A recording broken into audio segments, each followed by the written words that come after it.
Hello everyone, welcome to Divya education. आज हम यहाँ पे बात करने वाले हैं जेल प्रहरी एमपी में जो वैकेंसी आई हुई है। ठीक है, आपको स्लाइड में भी दिख रहा होगा मध्य प्रदेश जेल विभाग जॉब्स, यानी कि पद नाम जेल प्रहरी और योग्यता हमारी 10th to 12th है। ठीक है, तो इसमें सबसे पहले आप में से हो सकता है कि बहुत से बच्चे ऐसे होंगे कि जो यूपीएससी या स्टेट पीसीएस या अदर एग्ज़ाम की जो भी तैयारी कर रहे होंगे, तो यहाँ पे अभी तक तो हमको बहुत ज़्यादा ये डर था कि कोई वैकेंसीज नहीं आएगी। ठीक है, लेकिन वो डर फाइनली हमारा ख़त्म हो चुका है। और डर क्यों था कि ये जो हमारा कोविड-19 की वजह से पेंडेमिक फैला हुआ है पूरे वर्ल्ड में, इसकी वजह से तो कुछ आपको पता है कि सब कुछ लॉकडाउन चल रहा है, कुछ भी नहीं ओपन है।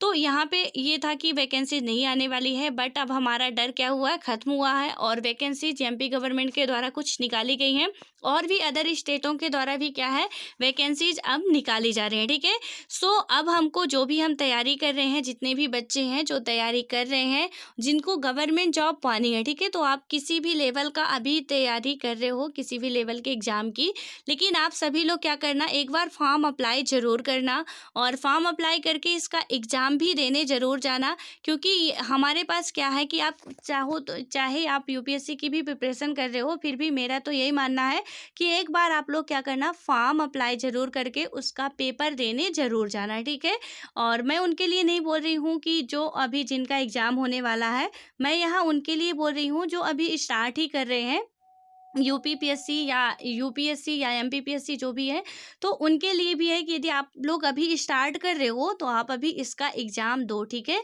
हमारे पास क्या होना चाहिए कि एक सिक्योर होना चाहिए कि चलो मेरे पास यदि कुछ नहीं मिलता तो ये है। ठीक है, यदि आप इसमें भी लग जाता है आपको, तो आपके पास कॉन्फिडेंस लेवल जो है वो काफ़ी ऊंचा हो जाएगा और आपको जो करना है फिर आप वो कर सकते हो। तो आप लोग इसको छोड़िएगा मत कि नहीं, मुझे एक ही करना है, जो भी हमारे सामने है उसे हमको पहले लेना चाहिए। ठीक है, और ये बहुत ही गोल्डन चांस है कि यहाँ पे अभी वैकेंसीज निकाली गई है, तो इसलिए हम सबको क्या करना है, इसमें आप सभी को फॉर्म अप्लाई ज़रूर करना है। तो अभी इसके बारे में डिटेल से हम समझेंगे इस वीडियो में, और मैंने ये वीडियो इसीलिए लाया है कि आपको जो भी छोटे छोटे डाउट्स हैं वो सारे क्लियर हो जाएं, और जिन्होंने भी फॉर्म अप्लाई नहीं किया अभी तक, वो फॉर्म अप्लाई इसमें ज़रूर कर दें। ठीक है, क्योंकि हो सकता है कि आपको, हो सकता है क्या, श्योर है कि आपको यूट्यूब पे काफ़ी सारे इससे रिलेटेड वीडियोज मिल चुके होंगे, बट मेरा मेल लाने का मकसद यही था कि आप सभी लोग जितने भी प्रिपरेशन कर रहे हो किसी अदर एग्ज़ाम की भी, तो प्लीज़ आप लोग एक बार फॉर्म अप्लाई ज़रूर करिएगा।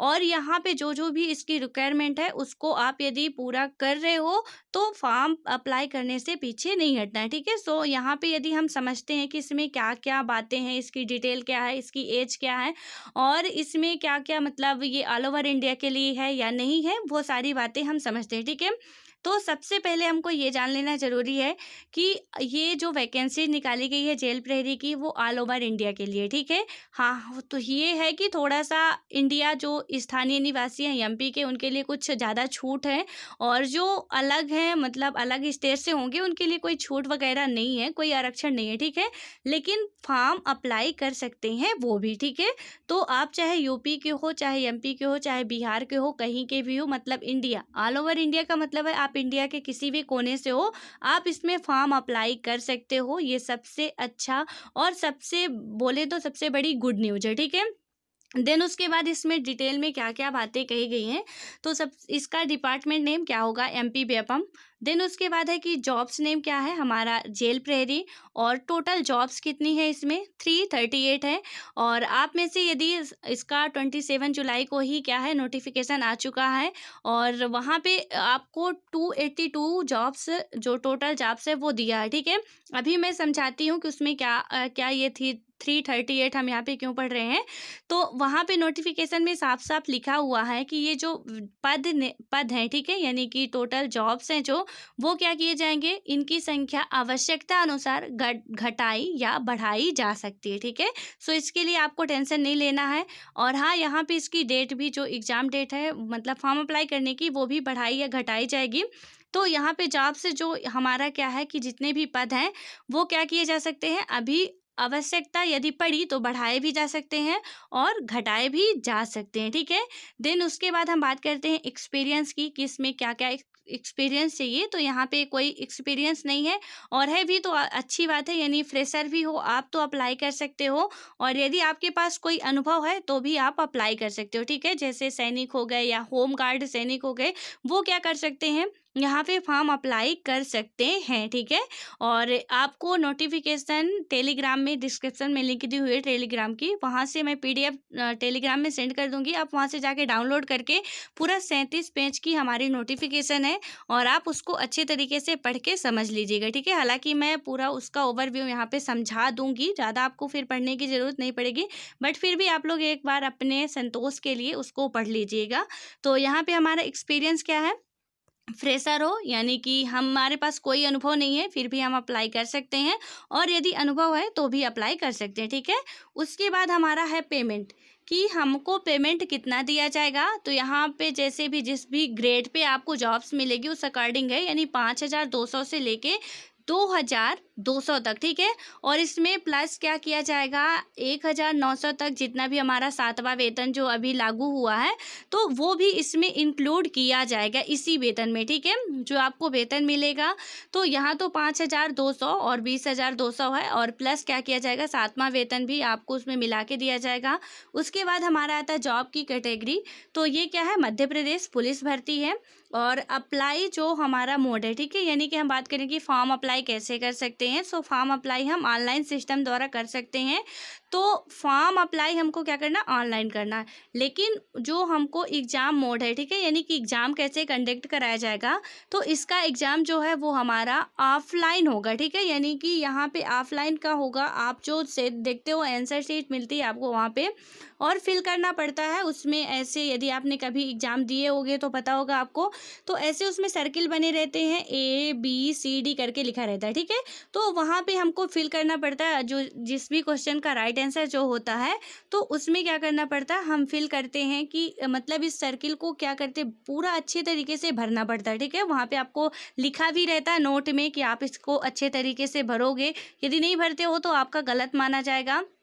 इसलिए हमको क्या करना है, उसको ऐसे टिक लगाने वाला नहीं मिलेगा, वो ऐसे ही भरने वाला मिलेगा।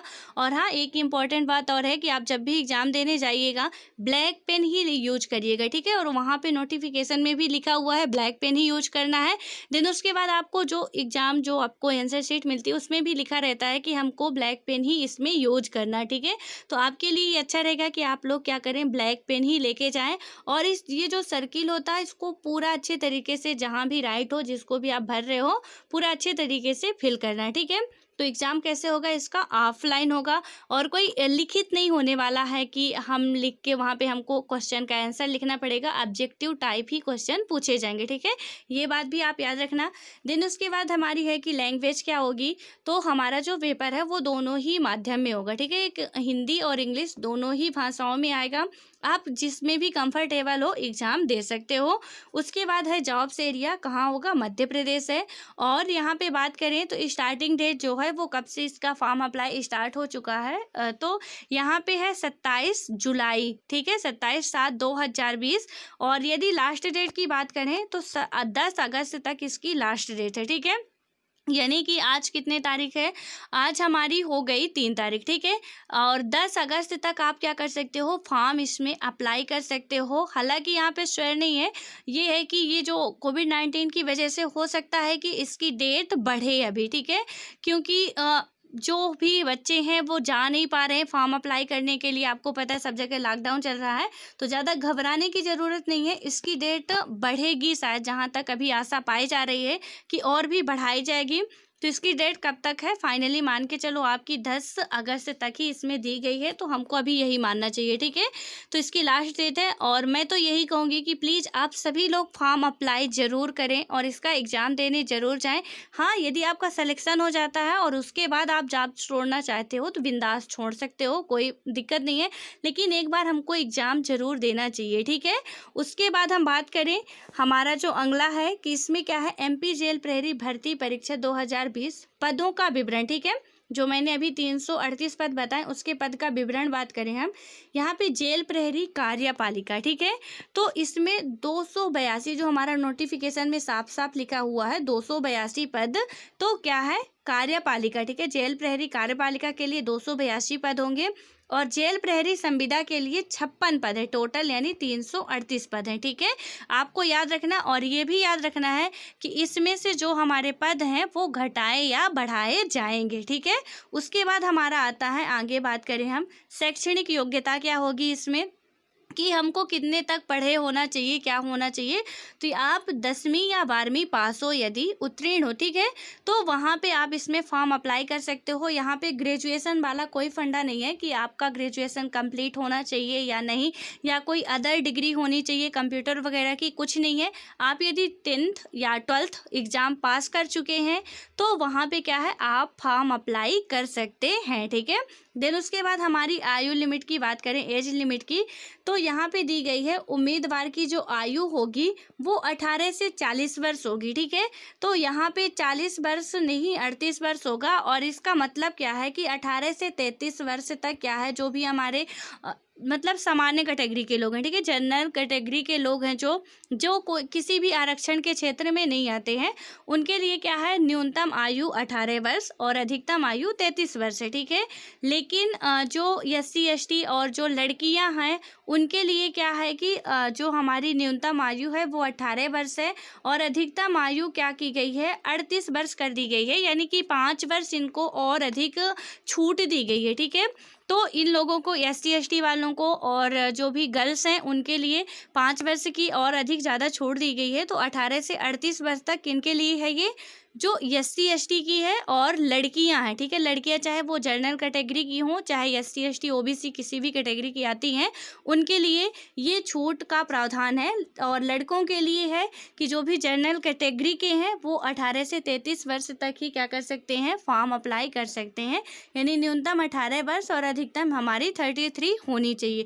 देन उसके बाद हमारा आगे आता है आवेदन फॉर्म शुल्क। ठीक है, तो इसमें हमको कितनी फ़ी पे करनी पड़ेगी, तो इसमें पहला है जो भी सामान्य कैटेगरी के लोग हैं, ठीक है, तो यहाँ पे 500 रुपये है, और जो अन्य पिछड़ा वर्ग के हैं उनके लिए कितनी है हमारी, यानी कि बात करें तो OBC वगैरह के लिए है 250 रुपये, अनुसूचित जाति और अनुसूचित जनजाति यानी ST और SC के लिए बात करें तो कितनी है, 250 रुपये ही है। और यहाँ पे लड़कियों के लिए भी, ठीक है, तो हालांकि इस पे लिखा हुआ नहीं है, लेकिन लड़कियों के लिए भी 250 रुपये ही फ़ी है, और चाहे वो अनुसूचित जाति जनजाति और लड़कियां जितनी भी हैं उनके लिए भी 250 रुपये ही फ़ी पे करनी पड़ेगी, और जो लड़के हैं जनरल कैटेगरी के हैं उनके लिए 500 रुपये फीस है। ठीक है, उसके बाद हमारा आता है सरकारी नौकरी के लिए आवश्यक दस्तावेज जो भी चाहिए हमारे, क्या क्या इसमें लगेगा। तो सबसे पहला है कि शिक्षा प्रमाण पत्र होना चाहिए हमारा। उसके बाद पहचान पत्र में से आप कोई भी एक हो, ठीक है, ज़रूरी नहीं कि जितने दिए हुए हैं वही होना चाहिए। वोटर ID कार्ड हो, या कि आधार कार्ड हो, ड्राइविंग लाइसेंस हो, पैन कार्ड व अन्य कुछ भी हो आपके पास, तो ये मतलब कंपलसरी नहीं कि सभी होने चाहिए। आधार कार्ड भी होता है, या ड्राइविंग लाइसेंस या पैन कार्ड, यानी एक हमारा क्या होना चाहिए, आइडेंटिटी कार्ड होना चाहिए, पहचान पत्र होना चाहिए। ठीक है, उसके बाद है जाति प्रमाण पत्र लगेगा। जाति प्रमाण पत्र उनके लिए है जिनका SC ST OBC वालों के लिए, ठीक है, जनरल वालों की जाति प्रमाण पत्र नहीं लगेगा। तो यहाँ पे ये जाति प्रमाण पत्र जिसका भी SC ST OBC से जो बिलोंग करते हैं उनके लिए है कि वो जाति प्रमाण पत्र भी अपना उसमें मेंशन करना पड़ेगा आपको। उसके बाद हमारा निवास प्रमाण पत्र, ठीक है, निवास प्रमाण पत्र सबका लगेगा, चाहे आप जनरल कैटेगरी से हो, चाहे SC ST OBC किसी भी आप कैटेगरी से आते हो, वहाँ पे निवास प्रमाण पत्र लगेगा। ठीक है, उसके बाद हमारा है जन्म तिथि प्रमाण पत्र। पासपोर्ट साइज की फ़ोटो लगेगी, एक फ़ोटो लगनी इसमें। रोजगार पंजीयन प्रमाण पत्र भी लगेगा। ठीक है, ये सबके लिए है, यानी कि जो हमारे जनरल कैटेगरी के हों, चाहे SC ST हों, चाहे लड़कियां हों, सबके लिए कंपलसरी है रोजगार पंजीयन प्रमाण पत्र, और अन्य दस्तावेज भी जो भी होंगे वो लगाए जाएंगे। ठीक है, उसके बाद हम बात करते हैं ऑनलाइन आवेदन कैसे करेंगे। तो हालांकि इसके बारे में आपको पूरा जो भी आपकी नोटिफिकेशन दी हुई है उसमें डिटेल से समझाया गया है, तो आप वहां से जाके यदि खुद से भरना चाहते हो तो नोटिफिकेशन आप पढ़ लेना अच्छे तरीके से, और वहां से आप समझ सकते हो कि हम ऑनलाइन कैसे खुद से कर सकते हैं। यदि आप किसी भी कैफ़े में जाके करवाते हो तो वहाँ पे वो आपका अच्छे तरीके से कर देगा। ठीक है, उसके बाद हम बात करते हैं मध्य प्रदेश जेल प्रहरी शारीरिक मापदंड, ठीक है, यानी हमारी फिजिकल क्या क्या उसमें होनी चाहिए, रिक्वायरमेंट जो भी है। तो यहाँ पे है एमपी जेल प्रहरी भर्ती के लिए अभ्यर्थियों का नीचे दिए गए तरीके से शारीरिक मापदंड प्रक्रिया होगी। इसमें पहला है कि जितनी भी ऊंचाई कितनी होनी चाहिए किसी भी महिला या पुरुष की, तो पुरुष के लिए है 165 सेंटीमीटर और महिला के लिए है 158 सेंटीमीटर, ठीक है। जितने भी बॉयज़ हैं और जो भी इसमें फॉर्म अप्लाई करेंगे उनके लिए उनकी जो हाइट है वो कितनी होनी चाहिए, 165 सेंटीमीटर होनी चाहिए, ठीक है। और जो महिलाएं हैं या वुमेन है उनके लिए होनी चाहिए 158 हाइट होनी ही चाहिए, ठीक है। यदि आप फिजिकल रिक्वायर नहीं पूरी कर रहे हो तो वहाँ पे फिर आपको क्या किया जाएगा, निकाल दिया जाएगा। और इसके एग्ज़ाम भी 2 पाली में कंडक्ट कराना है, यानी एक ही दिन आपका फिजिकल भी होगा और जो भी आपका रिटन है वो भी होगा, ठीक है। तो आपको यदि आप इसके लायक नहीं हो तो वहाँ पे आप फिर फॉर्म नहीं अप्लाई करना, क्योंकि फालतू का पैसा बर्बाद होगा और उसमें नहीं होगा। तो आप लोग ये सब देख लेना कि लड़कों के लिए 165 सेंटीमीटर है, लड़कियों के लिए 158 सेंटीमीटर है, ठीक है। उसके बाद हम बात करते हैं सीना की। तो यहाँ पे क्या की गई है, इसमें पुरुषों के लिए 83 है, बिना सीना फुलाए, ठीक है। वहाँ पे फुलवाते भी हैं, तो बिना सीना फुलाए कितनी है, 83 होना चाहिए आपका चेस्ट। और लड़कियों के लिए कोई नहीं है, जितना भी होगा चलेगा, ठीक है। तो लड़कों के लिए ये कंपलसरी है कि 83 होना चाहिए। देन उसके बाद हमारा आता है एमपी व्यापम जेल प्रहरी शारीरिक दक्षता परीक्षा, ठीक है। तो इसमें क्या क्या हमारा किया जाएगा, इसमें यदि हम बात करते हैं तो 800 मीटर दौड़ क्या क्या हमारी कैपेसिटी है, तो इसके बारे में हमारा टेस्ट किया जाएगा। तो 800 मीटर दौड़ पुरुषों के लिए 2 मिनट 50 सेकंड में पूरी करनी पड़ेगी, महिलाओं के लिए 4 मिनट में पूरी करनी है, ठीक है। और दौड़ की दूरी उतनी ही है, टाइम दोनों के लिए बढ़ा दिया गया है। तो पुरुषों के लिए कितनी है कि आपको 800 मीटर की जो दौड़ है, रेस है, उसको 2 मिनट 50 सेकंड में पूरी करनी है। और महिलाओं के लिए है कि आपको 4 मिनट में ये दौड़ पूरी करनी है। उसके बाद हमारा है गोला फेंक। गोला फेंक 20 फीट है पुरुषों के लिए, महिलाओं के लिए है 16 फीट। यहाँ पे जो भी होम गार्ड है, सैनिक है, उनके लिए भी ये सारे फिजिकल जो एक्टिविटी है वो करवाए जाएंगे, ठीक है। तो उनके लिए भी क्या किया गया है कि गोला फेंक वगैरह होगा। तो यहाँ पे जो अभी मतलब फ्रेशर है उनके लिए है कि जो गोला फेंक है वो कितना होगा, 20 फीट होगा, ठीक है। 20 फीट की दूरी तक आपको फेंकना पड़ेगा और महिलाओं के लिए 16 फीट की दूरी तक फेंकना पड़ेगा। और यहाँ पे एक बात आप याद रखना, यदि आप दौड़ नहीं पास करते हो तो गोला फेंक में आप पार्टिसिपेट नहीं करोगे फिर, ठीक है। यदि कोई भी एक आपसे नहीं हो पाता तो उसी टाइम आप निकाल दिए जाओगे, फिर आगे आपको नहीं बढ़ने दिया जाएगा। यानी कि आप ये सोचो कि मेरी दौड़ नहीं निकली यदि, तो मैं गोला फेंक में शामिल हो जाऊंगा, वो निकल जाएगा। तो यहाँ पे ऐसा कुछ नहीं होने वाला। नोटिफिकेशन में साफ साफ हमारे लिखा हुआ है कि जब हम दौड़ पूरी करेंगे उसके बाद ही हमको किसमें, गोला फेंक में शामिल किया जाएगा, अन्यथा हमको वहीं से निकाल दिया जाएगा, ठीक है। तो आपको पूरी तैयारी फिजिकल भी करके जानी है और जो हमारा ये जनरल नॉलेज का है उसको भी करके जाना है। तो यहाँ पे 800 मीटर दौड़ यदि हम पूरी करते हैं अपने टाइम पे, ठीक है, यानी 2 मिनट 20 सेकंड पुरुष और महिला के लिए 4 मिनट 20 सेकंड, तो ठीक है। और गोला फेंक में 20 फीट और महिलाओं के लिए 16 फीट। उसके बाद हमारा आगे है मध्य प्रदेश जेल प्रहरी भर्ती सिलेबस, यानी कि हमको पढ़ना क्या क्या है इसके बारे में। जो भी हमारा होगा एमपी जेल प्रहरी लिखित परीक्षा जो बहुविकल्पीय होने वाली, ठीक है। तो यहाँ पे लिखित परीक्षा का मतलब है कि ऑफलाइन एग्जाम कंडक्ट कराया जाएगा और ऑब्जेक्टिव टाइप ही होंगे, जो कि मैं बता चुकी हूँ आपको। यहाँ पे क्या क्या है कि हमसे पूछा क्या क्या जाएगा, ठीक है। सबसे पहले तो है कि उसमें कितने घंटे का टाइम है, तो इसके 4 भाग होंगे, ठीक है। यहाँ पे क्या है कि परीक्षा की कुल अवधि 2 घंटे होगी। परीक्षा का जो भी हमारा मानक है वो 10वीं तक का होगा, ठीक है, 10वीं कक्षा तक का होगा। अंतिम अंकों पर पहुंचने के लिए सामान्यीकरण प्रक्रिया का पालन किया जाएगा। देन उसके बाद हमारा है कि इसमें पूछा क्या क्या जाएगा, पढ़ना क्या क्या पड़ेगा, यानी इसके सिलेबस की बात करें तो आपको कहीं परेशान नहीं होना है। यहीं पे मैं आपको बता दे रही हूँ कि हमको पढ़ना क्या क्या चीज़ें, ठीक है। एक तो सबसे पहली बात आपको समझ में आ गया, हमको सब कुछ 10th लेवल तक का ही पढ़ना है। देन उसके बाद इसमें पढ़ना क्या क्या है, 10th लेवल तक का तो पढ़ना ठीक है, लेकिन पढ़ना क्या क्या है तो यहाँ पे हमको सामान्य ज्ञान जो भी हमारा जनरल नॉलेज में सब कुछ आ जाता है, ठीक है। आपको पता है कि history, polity, geography, math, physics सब आ जाता है। तो सामान्य ज्ञान 100 अंक होंगे, ठीक है, यानी 100 नंबर का पेपर है। 2 घंटे आपको क्या मिलेगा, पेपर करने को मिलेगा। और 9 से 12 बजे तक 3 से 10 तारीख, मतलब 3 नवंबर से बात करें हम तो 10 नवंबर तक के बीच में क्या है, पेपर होंगे हमारे। और जब पेपर कराए जाएंगे, और ये इसकी डेट फिक्स है कि 3 नवंबर से, हो सकता है बढ़े, लेकिन अभी नोटिफिकेशन में हमारे दी गई है 3 से 10 नवंबर के बीच में सारे पेपर जितने भी है वो कंडक्ट कराए जाएंगे। और ये 2 पालियों में होंगे, यानी कि बात करें हम तो एक 9 से 12 बजे तक होगा, और एक 2 से 5 बजे तक जो हमारा फिजिकल वाला है वो 2 से 5 बजे के बीच में होगा, उसी दिन होगा, ठीक है। जिस दिन आपको 3 से 10 तक के बीच में जिस भी डेट को आपका एग्ज़ाम है, उसी दिन आपको दोनों ही पालियों में ये पूरा करना पड़ेगा, यानी एग्ज़ाम भी देना पड़ेगा। और आपकी जो फिजिकल एक्टिविटी है उसका भी जो होगा पूरा वहीं पे करवा दिया जाएगा, ठीक है। तो यहाँ पे क्या है कि इसका जो हमारा टाइम मिलेगा 2 घंटे का मिलेगा हमको, अपने मतलब ऑफलाइन है, ऑनलाइन नहीं है, तो हाँ अपने हाथ से लिखना पड़ेगा, लिखना नहीं उसमें टिक करना पड़ेगा। उसके बाद इसमें हमको पढ़ना क्या क्या है, सामान्य हिंदी, सामान्य अंग्रेजी, सामान्य विज्ञान और सामान्य गणित, ठीक है। यानी सामान्य हमको 10th लेवल तक का ही पढ़ना है, हमको साइंस, मैथ, इंग्लिश और हिंदी, और थोड़ा सा जो हमारा सामान्य ज्ञान है, सामान्य ज्ञान में ये सभी आता है। तो हमको क्या क्या पढ़ना है, हिंदी पढ़नी है, इंग्लिश पढ़नी है, और उसके बाद क्या पढ़ना है, विज्ञान हो गया, गणित हो गया। और इसमें करेंट अफेयर से भी रिलेटेड क्वेश्चन पूछे जाते हैं, तो आपको साथ साथ अपना करेंट अफेयर तो आप कंप्लीट ही कर रहे होंगे, और जो मैं करवा रही हूँ आई थिंक आप उसको भी अच्छी तरीके से कंप्लीट कर रहे होंगे, ठीक है।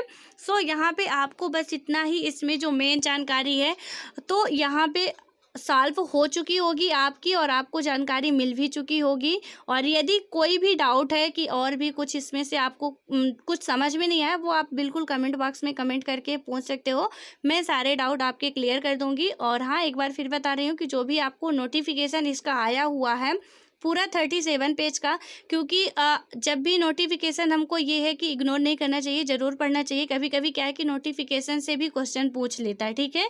तो वहाँ पे आप लोग अच्छे तरीके से नोटिफिकेशन को एक बार सरसरी निगाह में रीड कर लीजिएगा, क्योंकि जो उसमें लिखा वो मैं समझा चुकी हूँ आपको, बस आप एक अपने संतोष के लिए उसको पढ़ लेना। और आपको टेलीग्राम में नोटिफिकेशन का PDF मिल जाएगा, वहाँ से आप लोग डाउन कर लीजिएगा, ठीक है। सो ऑल द बेस्ट, आप सभी लोग इसका फॉर्म ज़रूर अप्लाई करिए।